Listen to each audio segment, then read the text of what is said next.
Assalamualaikum warahmatullahi wabarakatuh dan selamat sejahtera.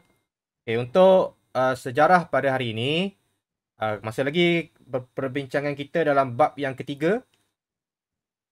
Sejarah tingkatan 3 dan subtopik pada hari ini adalah subtopik 3.3.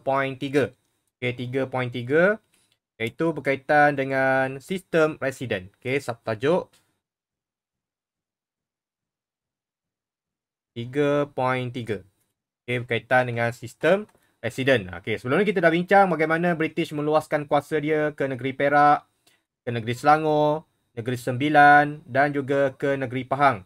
Yang mana British berjaya meluaskan kuasa dan menempatkan seorang pegawainya di setiap negeri, dan pegawai tersebut adalah berjawatan residen. Berjawatan residen. So ini kita nak lihat apa itu sistem residen yang dijalankan di setiap negeri. Adakah ia membantu pentadbiran di setiap negeri ataupun dia menyusahkan pentadbiran di setiap negeri.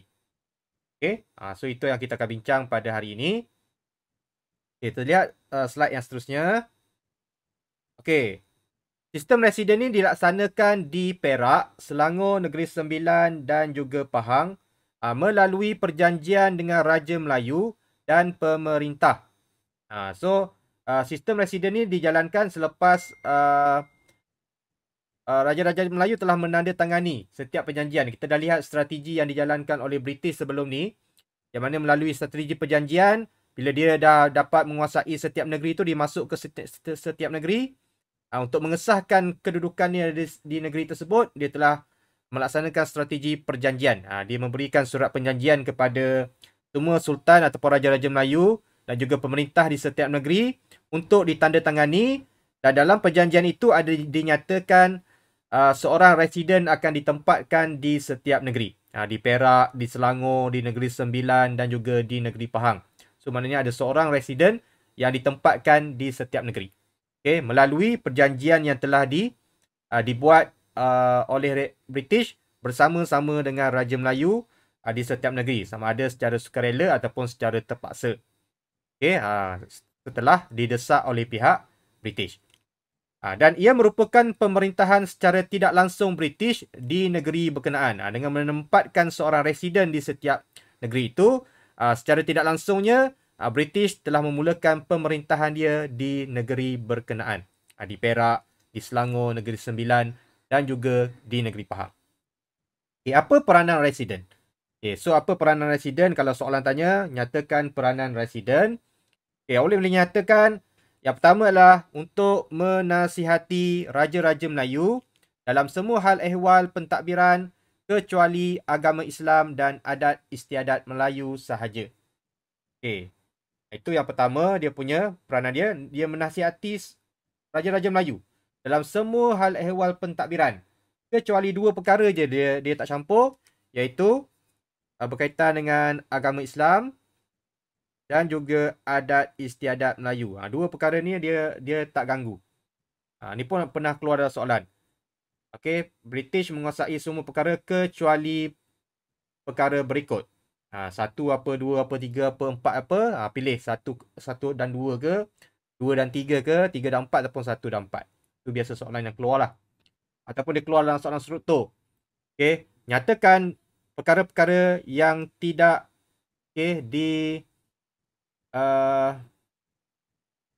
ataupun British menguasai semua perkara dalam setiap negeri kecuali apa? Kecuali apa? Maknanya ada dua jawapan, satu dan dua. Yang pertama agama Islam, yang kedua adat istiadat Melayu ataupun adat Melayu. Dua-dua boleh pakai lah. Dua-dua boleh digunakan. Yang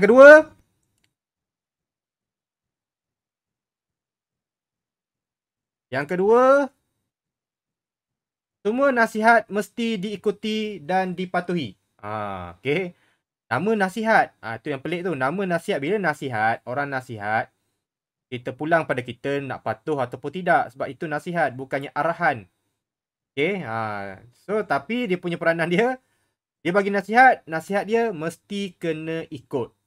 Itu punya British punya cara. Ini yang menyebabkan ada di kalangan pembesar-pembesar di setiap negeri tak puas hati. Okey, dia nasihat. Patutnya nasihat tu Sultan dengan nasihat. So terpulanglah kebijaksanaan Sultan untuk ikut cara British ataupun nak ikut cara Sultan. Tapi sekarang ni British buat uh, keputusan, dia nasihat, tapi nasihat dia mesti kena ikut. So seolah-olah bukan nasihat, itu adalah arahan. Tapi itulah dia punya istilah dia menggunakan istilah nasihat. Okay, dia nasihat kena ikut. Tak ikut, Sultan tu kena ataupun Raja-Raja Melayu tu akan dikenakan tindakan. Okay, itu cara British. Okay, boleh faham setakat ni? Ada soalan? Okay, ada 6 orang ini. Tahniah 6 orang yang berjaya. Masih lagi kekal, bersemangat untuk belajar sejarah. Okay, ada soalan nak tanya? Boleh faham? Yamiko, boleh faham? Sabina, boleh faham Sabina?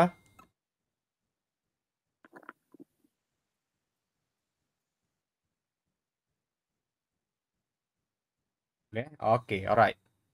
Okay, teruskan kepada slide yang seterusnya. Ini tak banyak sikit ya. Okay, penempatan residen pertama di Tanah Melayu. So, apabila British telah berjaya meluaskan kuasanya di negeri Perak. Ini Perak ni Perak. Okay, kedua dia berjaya meluaskan kuasanya di Selangor. Ini Selangor.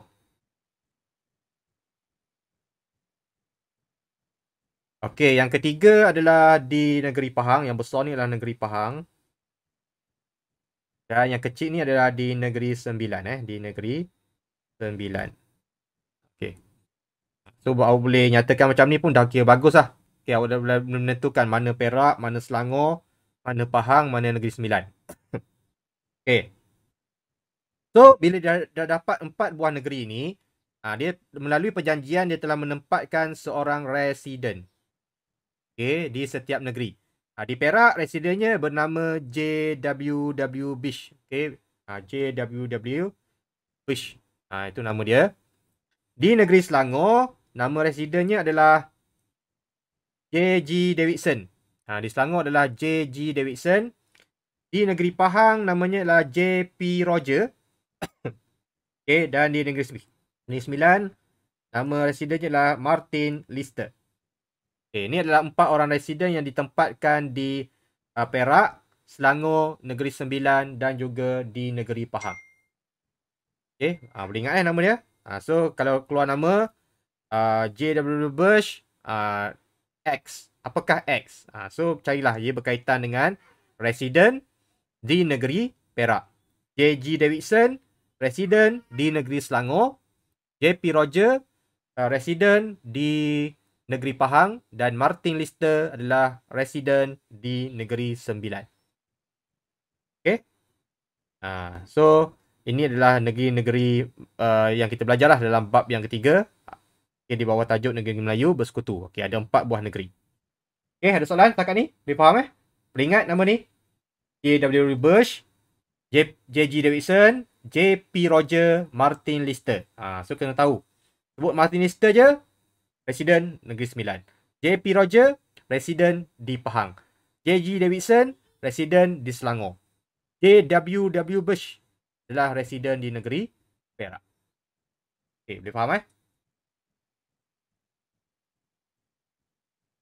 Alright. Okay, so teruskan.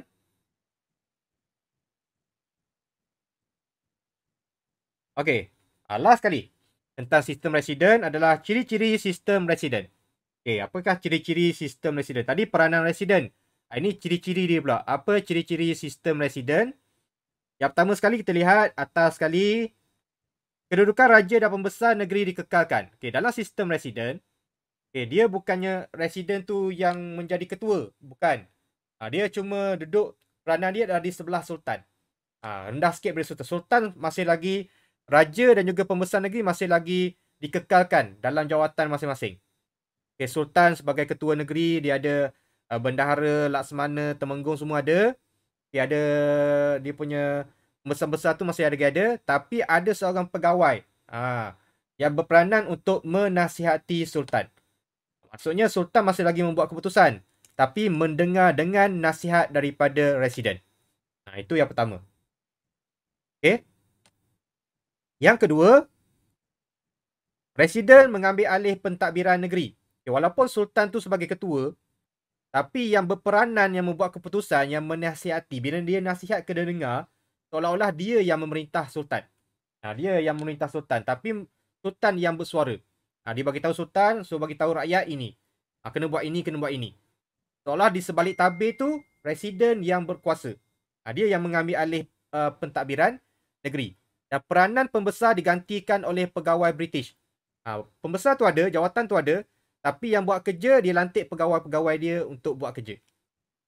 Itu style British. Itu yang menyebabkan lama-lama pembesar pun tak puas hati. Raja pun tak puas hati. Rakyat pun tak puas hati. Itulah yang menyebabkan berlakunya nanti penentangan terhadap presiden yang ada di setiap negeri. Disebabkan peranan yang terlalu bebas. Peranan residen yang terlalu bebas. Okay. Nampak macam nasihat, tapi seolah-olah dia pula yang memerintah. Itu yang menyebabkan orang marah. Yang ketiga. Okay, ciri yang ketiga ialah jabatan dan sistem barat menggantikan sistem tradisional, sistem pentadbiran tradisional. Okay. So adanya sistem pentadbiran tradisional,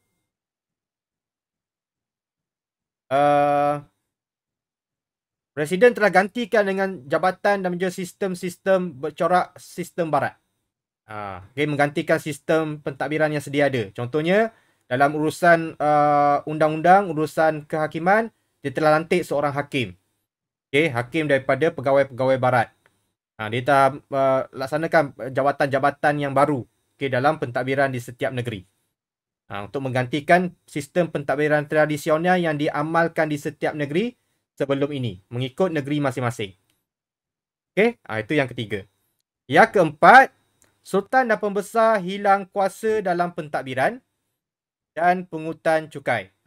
So, bila adanya residen di setiap negeri, Sultan dan pembesar seolah-olah sebagai boneka sahaja. Okay, jawatan tu ada, Sultan tu ada, tapi tak boleh buat apa-apa. Sebab yang berkuasa adalah residen. Okay, yang berkuasa adalah residen dan juga pegawai-pegawai British yang dilantik. So, mereka tak ada kuasa, termasuklah juga dalam pungutan cukai. Okay, termasuklah juga dalam pungutan cukai. Mereka pun tak ada kuasa dalam memungut cukai. Semuanya British yang berkuasa. British yang ambil alih. Okay, dan yang terakhir adalah nasihat mesti diterima dan Sultan tidak boleh buat undang-undang sendiri. Banyak sangat undang-undang ni. Tidak boleh buat undang-undang. Okay, potong satu. Tidak boleh buat undang-undang sendiri tanpa persetujuan daripada residen. Itu je kekap. Sultan seolah-olah menjadi boneka. Tahu boneka tak? Macam anak patung je. Okay? Duduk depan-depan tapi yang buat kerja orang lain. Dia kena ikut je. Anak patung ni kena ikut je. Itulah peranan. Itulah seolah-olah peranan Sultan ketika itu. Hanya menurut perintah residen sahaja. Ini yang menimbulkan kemarahan di kalangan Raja-Raja Melayu dan juga pembesar negeri yang menyebabkan mereka menentang sistem residen. Okay, boleh faham setakat ni? Itulah berkaitan dengan sistem residen yang kita belajar pada hari ini. Ada apa-apa nak tanya berkaitan dengan sistem residen?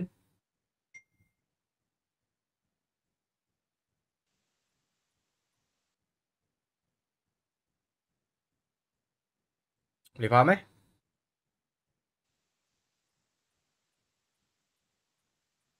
Boleh tak boleh? Boleh tak boleh? Okay, boleh. Okay, respon jangan nak respon je. Okay, kalau boleh cakap boleh, tak boleh, tak faham, cakap tak faham. Kita ulang lagi. Sampailah awak faham. Okay, yang penting sejarah ni, faham. Okay, yang penting sejarah adalah awak kena faham. Bila awak faham, awak boleh jawab soalan. Okay, awak boleh nyatakan apa sahaja isi jika awak dah faham apa yang awak belajar. Itu je. Okay, belajar ni senang sahaja. Faham. Kita belajar untuk faham. Tadi saya jawab tapi mic tak function. Okay. Alright. Okay, so ini berkaitan dengan sistem residen. So, yang penting kat sini awak tahu apa peranan residen, dua peranan tadi. Okay, dia menasihati Sultan dalam semua perkara kecuali agama Islam dan adat Melayu. Dan nasihat dia mesti dipatuhi. Itu peranan dia. Okay, yang tadi peranan dia. Yang ni. Yang kedua, awak tahu siapa residen di setiap negeri. Okey, dan yang ketiga, apa ciri-ciri sistem residen? Ni pun boleh keluar dalam soalan terutamanya soalan esei kaitan dengan sistem residen. Okey, so kena tahu. Okey, kena faham betul-betul, kena tahu apa peranan dan apa ciri-ciri dia. So lain peranan, ciri-ciri, walaupun dia macam isi dia lebih kurang sama, tapi peranan dia tak banyak, 2 sahaja. Tapi ciri-ciri residen tu banyak. Ada 5 ciri yang perlu awak kuasai. Okey. So yang kedua kita lihat pada hari ini, adalah berkaitan dengan pembentukan negeri-negeri Melayu bersekutu. Okey, pembentukan negeri-negeri Melayu bersekutu. Okey. So, bila British dah berjaya menempatkan 4 orang residen di setiap negeri yang didapat Perak, Selangor, Negeri Sembilan dan Pahang. Okey, dia dapat Perak. Okey, Selangor, Pahang dan juga Negeri Sembilan. Okey. So, British telah menggabungkan keempat-empat buah negeri ini. Okey, membentuk satu pentadbiran yang baru. Digabungkan. Yang dinamakan sebagai Negeri-Negeri Melayu Bersekutu. Okey, digabungkan menjadi satu pentadbiran yang baru. Dinamakan sebagai Negeri-Negeri Melayu Bersekutu.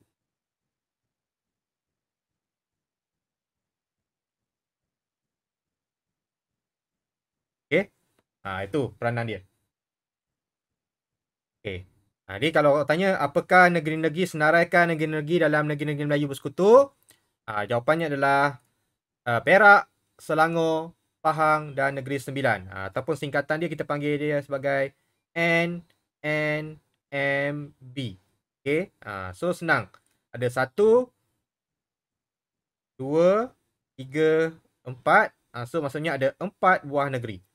Okey. 1, 2, 3, 4. So senang ingat. Kalau sebelum ni kita belajar negeri-negeri selat, NNS. So ada 3. So maknanya ada 3 buah negeri. Pulau Pinang, Singapura, Melaka. So bab yang ketiga ni, negeri Melayu Bersekutu ada NNMB. Maksudnya ada 4 buah negeri. Perak, Selangor, Pahang dan Negeri Sembilan. Itu cara kita nak ingat lah. Okay, cara kita nak ingat. Okay, kita lihat yang pertama. So yang pertama awak kena kenal pasti mana satu negeri Perak, mana satu negeri Selangor, mana satu negeri Sembilan dan mana satu negeri Pahang.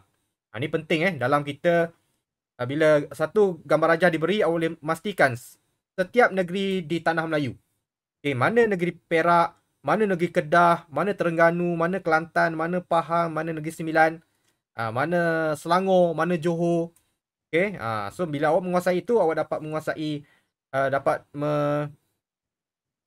menyenaraikan negeri-negeri yang berkaitan. So sekarang ni Perak, Selangor, Negeri Sembilan dan Pahang, awak boleh nyatakan mana Perak, mana Selangor, mana Negeri Sembilan dan mana Pahang. Okay, so Perak adalah yang besar ni. Ini adalah Perak. Okay, ni Perak. Okay, Selangor sebelah Perak. Selangor adalah sebelah Perak di sebelah selatan, bawah Perak. Itu adalah negeri Selangor. Okay, ini Selangor. Okay, ini adalah negeri Selangor. Pahang juga adalah di sebelah Selangor dan Perak. Sebab Pahang adalah negeri yang besar, dia bersebelahan dengan Perak, dia bersebelahan juga dengan Selangor. So itu adalah negeri Pahang. Okay, so itu kalakan Pahang ni warna biru. Ini Pahang. Okay. Dan satu lagi adalah Negeri Sembilan, dia bersebelahan juga dengan Pahang, bersebelahan juga dengan Selangor. Okay. So Negeri Sembilan kita kalakan warna pink. Okay. Inilah 4 buah negeri yang digabungkan membentuk satu pentadbiran yang dinamakan sebagai NNMB. Negeri-Negeri Melayu Bersekutu. Okay, boleh faham? 4 buah negeri, ingat Perak, Selangor, Negeri Sembilan, Pahang. Okay, itu adalah NNMB. Okay, next. Okay, kenapa dibentuk NNMB?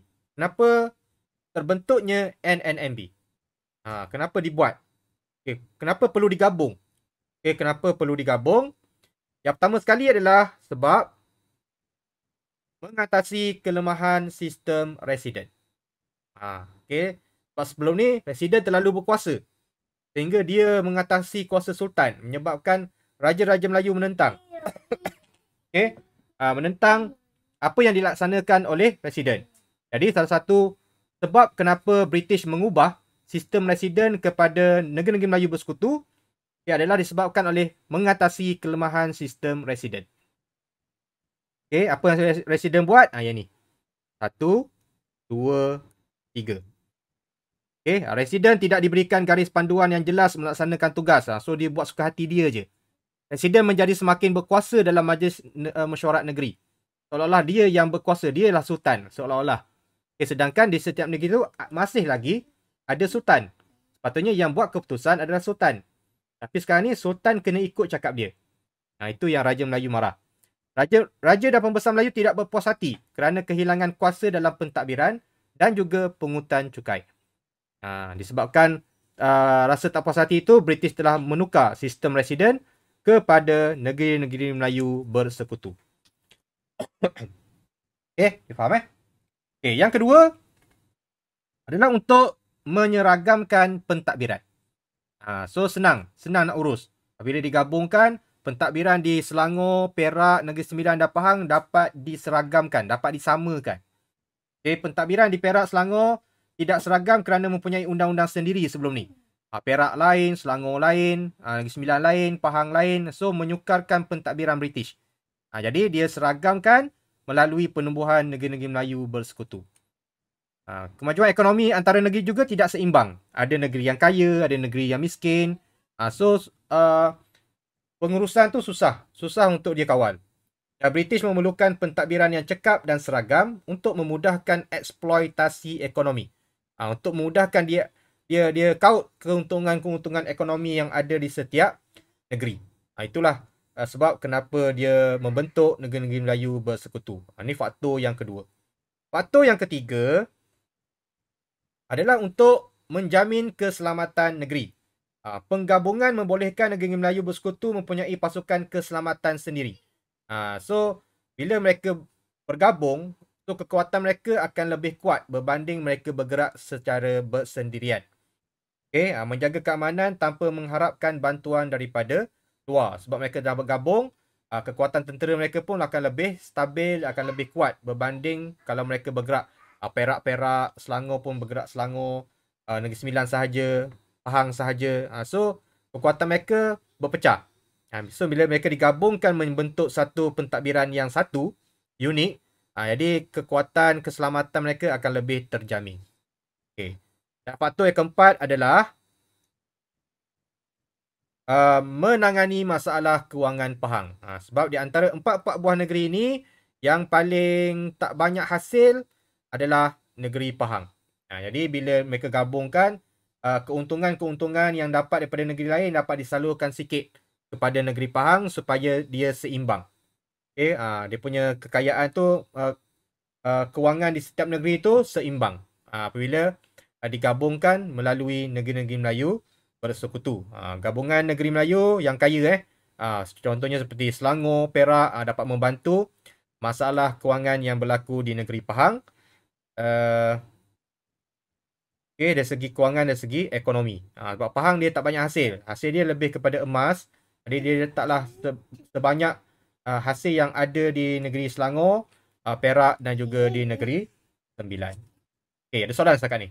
Okay, saya tanya. Kalau ada soalan, silakan.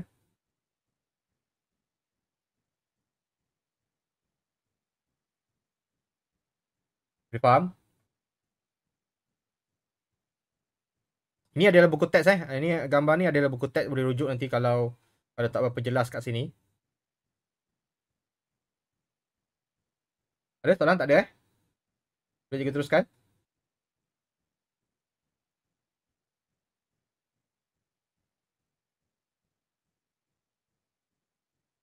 Okay, alright. So kita lihat sistem pentadbiran negeri-negeri Melayu bersekutu. Sikit nak habis. Okay. Pentadbiran Negeri Melayu diketuai oleh seorang Resident General. Okey, dikuasai oleh seorang Resident General.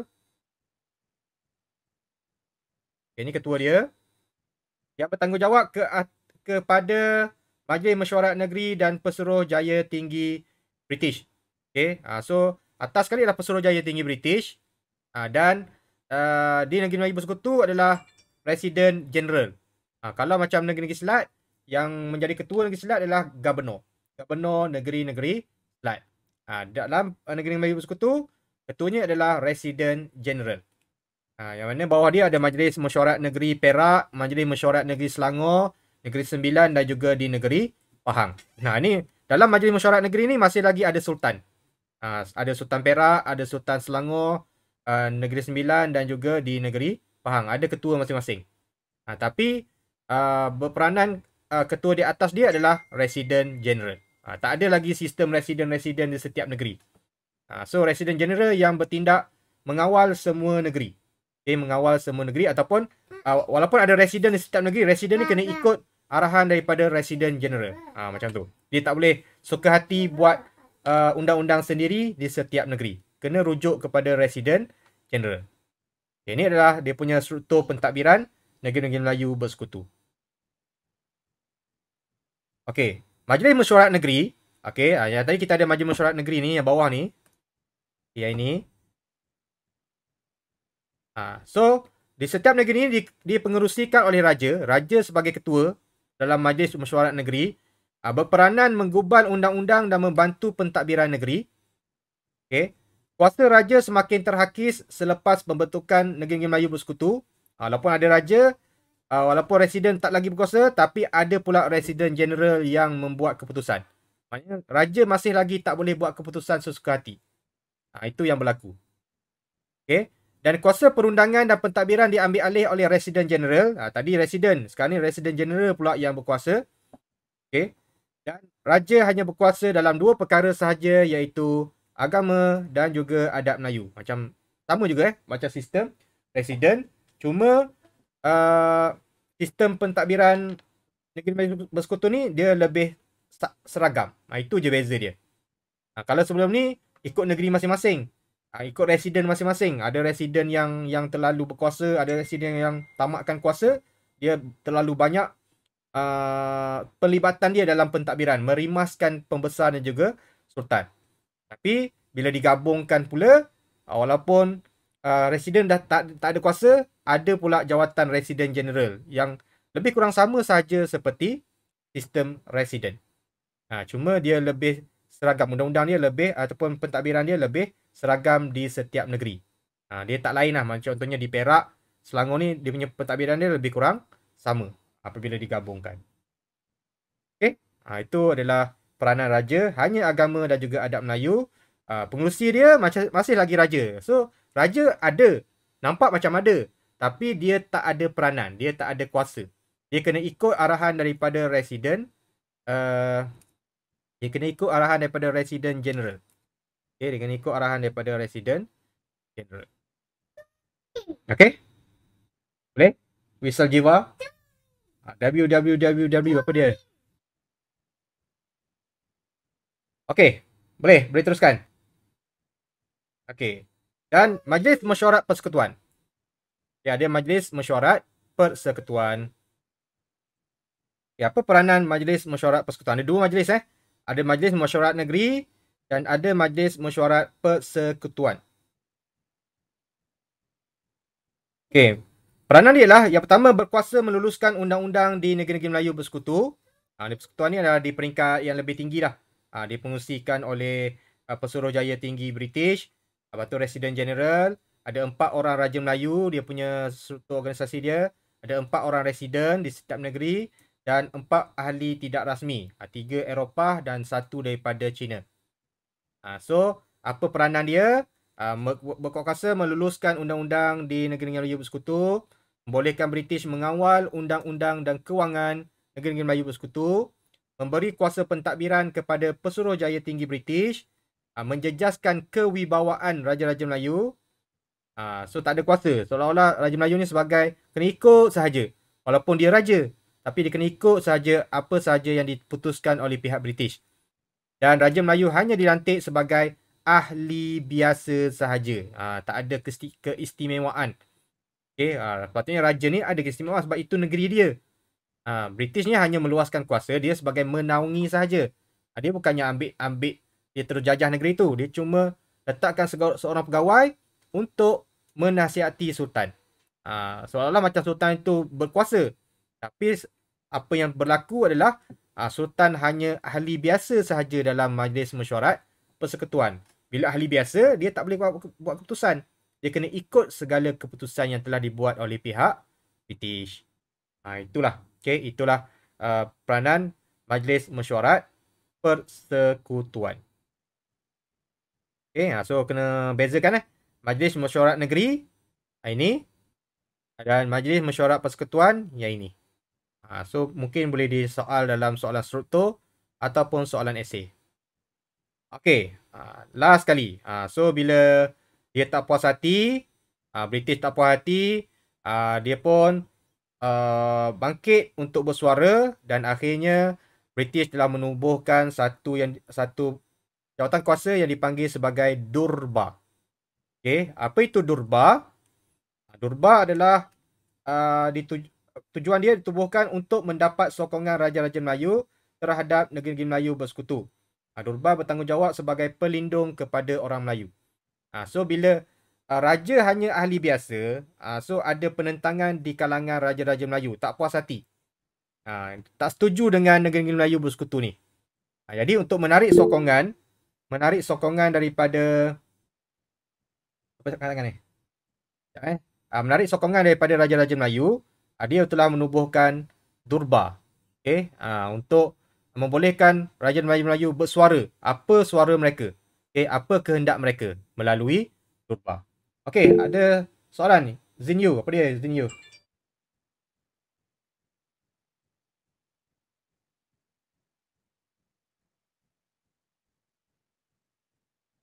Zinyu ada soalan tanya? Silakan. Ke testing saja. Okay, so Durba ni tujuan dia untuk mendapat sokongan Raja-Raja Melayu terhadap negeri-negeri Melayu bersekutu dan menjadi pelindung kepada orang Melayu. Itu tujuan pembentukan Durba. Ahli-ahli dia, okay, ada Pesuruhjaya Tinggi, ada Raja Melayu, Residen Jeneral dan juga Residen. Sama je. Tapi dia lebih kepada ambil hati Raja Melayu untuk menyokong negeri Melayu bersekutu. So, Durba ni menjadi wadah untuk Raja Melayu bersuara. Okay, contohnya Residen buat keputusan tapi Raja Melayu tak puas hati. Dia boleh bersuara melalui Durba. Dan suara dia tu perlu diambil kira dalam membuat segala keputusan di setiap negeri. Itu adalah pembentukan Durba. Okay, ada soalan? Tanya. Okay, so tamatlah bab yang ketiga berkaitan dengan negeri-negeri Melayu bersekutu. Ada apa-apa soalan? Silakan.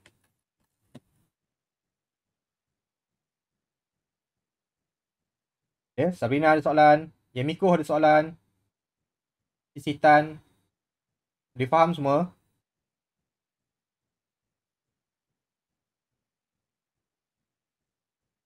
Respon.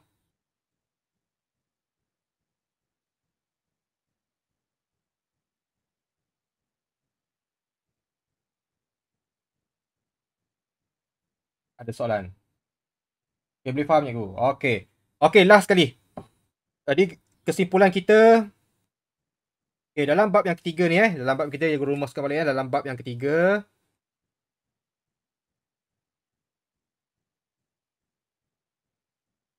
Okay, bab 3 kita dah belajar 4 subtopik. Satu adalah kekayaan hasil bumi. Okay, kekayaan hasil bumi ada 2. Biji timah dan juga emas. Okay, ini cara kita nak refresh apa yang kita belajar dalam bab yang ketiga. Cuba buat tanpa rujuk kepada buku. Okay, ini 3.1. 3.2 kita dah belajar tentang Perluasan kuasa British. Okey. Negeri yang terlibat apa dia? Okey, apa negeri yang terlibat? Contohnya Perak, Negeri Sembilan, Selangor dan juga Pahang. Tadi biji timah pun ada di Perak, Selangor dan Negeri Sembilan.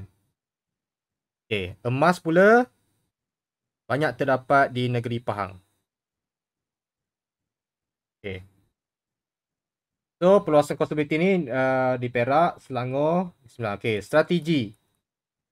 Strategi yang digunakan ada 3. Manipulasi, desakan, perjanjian. Yang ketiga kita belajar dalam bab yang ketiga adalah sistem presiden.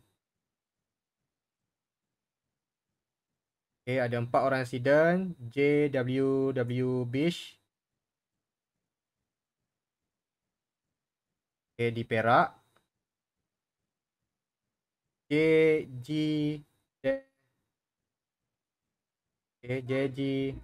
Davidson. Di Selangor. J.P. Roger di Pahang.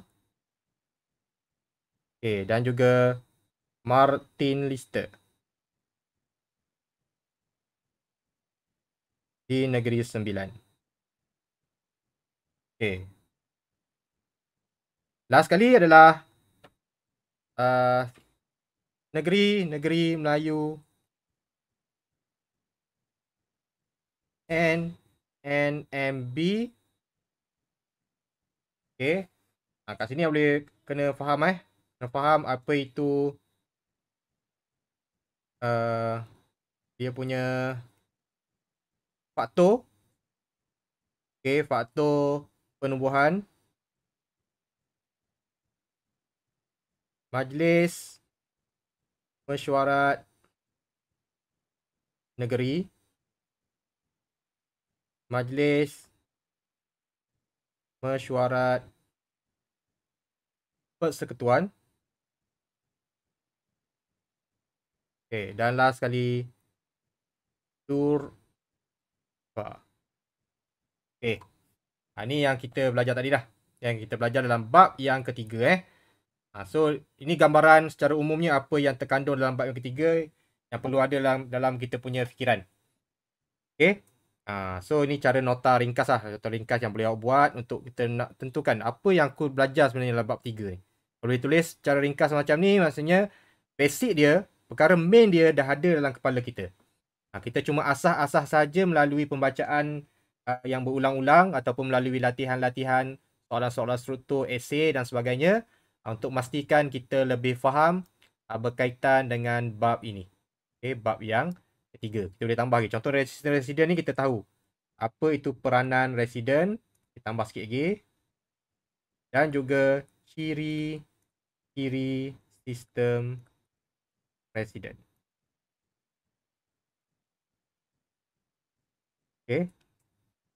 Ciri sistem residen. So ada 2 peranan kat sini, tulislah kalau 2 peranan. Ciri-ciri ada 5 tadi 5 ciri-ciri sistem presiden. 3, 4, 5. Tulislah. So kalau boleh tulis macam ni, maksudnya awak dah faham lah apa yang terkandung dalam bab yang ketiga. Faktor ni tulislah apa faktor dia. Ada 3, 4 faktor utama.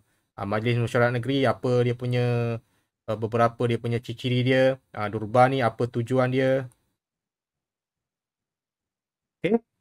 Boleh faham? So inilah kita belajar dalam bab yang ketiga berkaitan dengan Negeri Melayu Bersekutu, dan dia punya nilai dia adalah kita perlu yang pertama sekali kekayaan alam adalah anugerah Tuhan. Kita kena jaga anugerah itu. bijak menguruskan sumber kewangan yang ada dan perlu ada sikap tanggungjawab. Apa tanggungjawab kita? Memelihara dengan baik sumber alam yang kita miliki dan memelihara negara kita daripada jatuh ke tangan mereka yang tidak bertanggungjawab. Okey, itu saja apa yang kita belajar dalam bab yang ketiga. Dan pada hari ini fokus kita adalah kepada 3.3 dan 3.4, iaitu berkaitan dengan sistem residen dan juga penumbuhan negeri-negeri Melayu bersekutu. Okay, so untuk tutorial, cikgu akan bagi soalan tutorial di Telegram dan awak siapkanlah. Okay, dah siap macam biasa, hantar ke link yang cikgu telah sediakan di grup Telegram. Okay, ada soalan sebelum kita tamatkan kelas hari ini? Ada apa-apa nak tanya? Tak ada. Okay, kalau tak ada, itu saja. Terima kasih. Dan tahniah kepada pelajar-pelajar yang bersama cikgu pada pagi ini. Teruskan semangat anda. Okay, kita terus semangat untuk terus belajar. Walaupun dalam keadaan norma baru, apa sahaja cabaran, kita lalui dengan baik, lalui dengan bersungguh-sungguh supaya kita tidak ketinggalan dalam apa jua yang kita pelajari. Okay, itu saja pada hari ini. Terima kasih. Okay, Assalamualaikum. Bye-bye.